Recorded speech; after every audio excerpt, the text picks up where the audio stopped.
এবারে যে টপিকটি নিয়ে আলোচনা করব এটা কিন্তু খুবই গুরুত্বপূর্ণ, কারণ বাজরিগার পাখির হাড়ির ভেতরে থাকা বাচ্চা কি কি কারণে মারা যায় আর এগুলো মারা যাওয়ার হাত থেকে বাঁচাতে আপনি কি কি সতর্কতা অবলম্বন করতে পারেন। আসলে বেশিরভাগ ক্ষেত্রেই বাজরিগারের বাচ্চা জন্মের পর কিন্তু খুব দুর্বল অবস্থায় থাকে, আর এই অবস্থায় দেখা যায় মা পাখিটা অনেক দিন যাবৎ বাচ্চাগুলোকে ওই হাঁড়িটার ভেতরেই খাওয়াচ্ছে এবং এই সময় সফট ফুড, এগ ফুড এগুলো প্রচুর পরিমাণে পাখিকে দিতে হয়। তো এগুলো যখন দিচ্ছে তাদের খাওয়ানো হচ্ছে, তখন ওরা যে পটিটা করে সেটা কিন্তু বেশ স্যাঁতস্যাঁতে এবং নরম হয়। ফলে বাচ্চা জন্ম নেওয়ার পর থেকে ওই হাঁড়ির ভেতরে অনেক পায়খানা জমতে থাকে।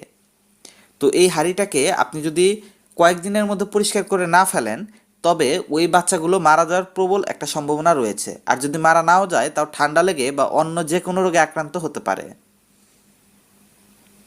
তাই আপনার বাজরিগার পাখির বাচ্চা হলে সেই বাচ্চাগুলো